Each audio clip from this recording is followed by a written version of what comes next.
लाखों और करोड़ों में होता है, लेकिन 100 रुपये मूलधन मानकर फिर दर निकाली जाती है। उस दर को मल्टीप्लाई करके फिर वो वास्तविक मूलधन निकाला जाता है। जब तक 100 रुपये मूलधन नहीं मानेंगे तब तक वो वास्तविक मूलधन आपको प्राप्त नहीं हो सकता, आपका प्रश्न हल नहीं हो सकता और आपको 0 नंबर मिलेंगे। इसी प्रकार ये भक्ति आध्यात्मिक परमात्मा प्राप्ति रूपी जो प्रश्न है, ये इक्वेशन है, ये क्वेश्चन है, इसको हल करने के लिए, इसको सोल्व करने के लिए आपने इस दास को भगवान मानना पड़ेगा। तब आपकी आध्यात्मिक क्रियाएं सफल होंगी। जैसे आप यहां से जाओगे, आपने परमात्मा देखा नहीं है, आपने इस दास को देखा है, वो परमेश्वर इस दास का रूप धारण करके आपके समक्ष वहां खड़ा होगा। अब जैसा जिसका व्यवहार इस दास के प्रति यहां है वो वैसा ही करेगा। जैसा आपका इस दास के प्रति आपके मन में दोष या श्रद्धा है वो ज्यों की त्यों वहां होगी।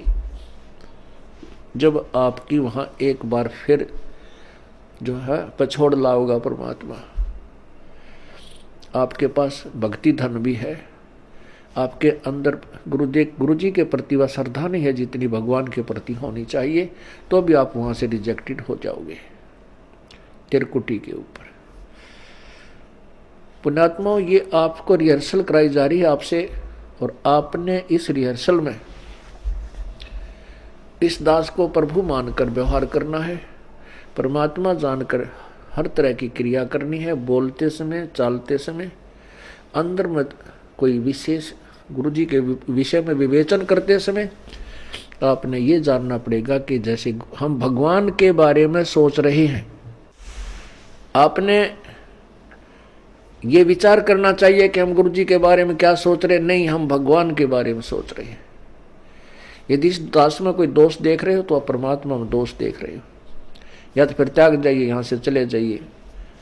आपको ऐसे गुरु की आवश्यकता नहीं जिसमें आप दोष निकाल रहे हो।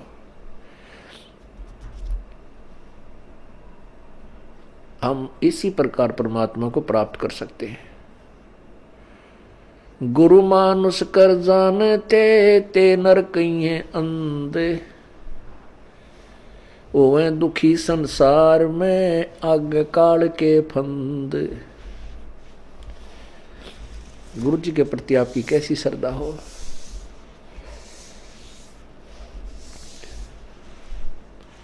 जैसे वो बहन चंद्र प्रभा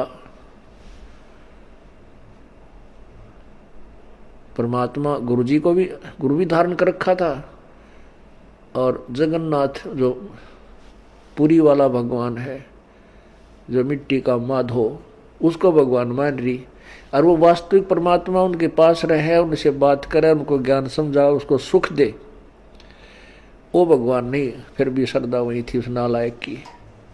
तब परमात्मा ने उसके उस भ्रम को निवारण करने के लिए एक तीर में 2 शिकार किए थे। उधर से वीर सिंह बघेल, काशी नरेश भी उनको केवल एक सिंपल मैन और एक संत मान रहे थे। जब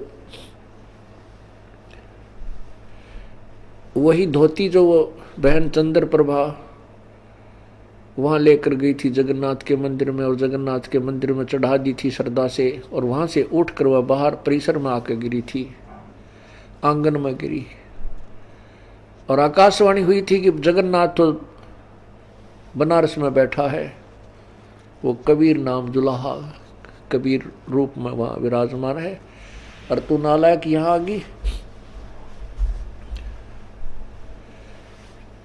ये धोती उसने आपसे मंगाई थी,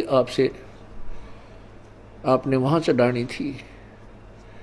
तब चंद्र प्रभा की आंखें खुली, कोई ये तो भगवान थे। जब चंद्र प्रभा और सैनिकों ने आकर के दृढ़ विश्वास दिलाया तो वीर सिंह बघेल के मन में भी यह बात सेट होगी, कोई ये तो परमात्मा है। जब उनके हृदय में ये बात समाई कि तो प्रभु हैं, तब उनको पुनरुपदेश दिया प्रभु ने।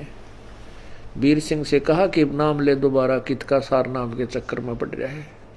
पहले अपने हृदय ने साफ कर और फिर डट कर भजन करो, ताकि तुम परमात्मा पाने योग्य हो सको।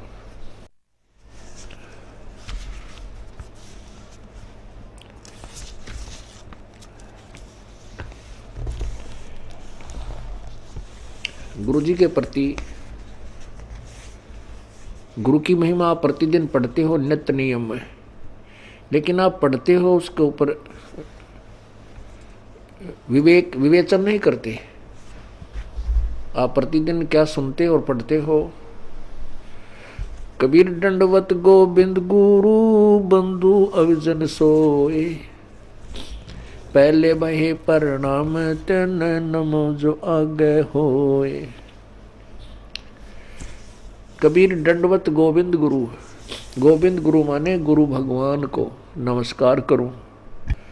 दंडवत गोविंद गुरु, गुरु भगवान, गोविंद माने भगवान, गुरु मीन गुरु, गुरु भगवान को दंडवत प्रणाम करूं और बंधु अविजन सोए, पहले भय प्रणाम ते नमो जो आगे होए।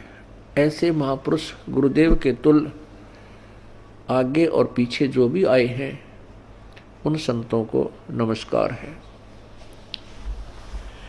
गुरु को कीजय दंडवतम कोटि कोटि प्रणाम, कीट न जाने भृंग को यूं गुरु कर ले आप समान।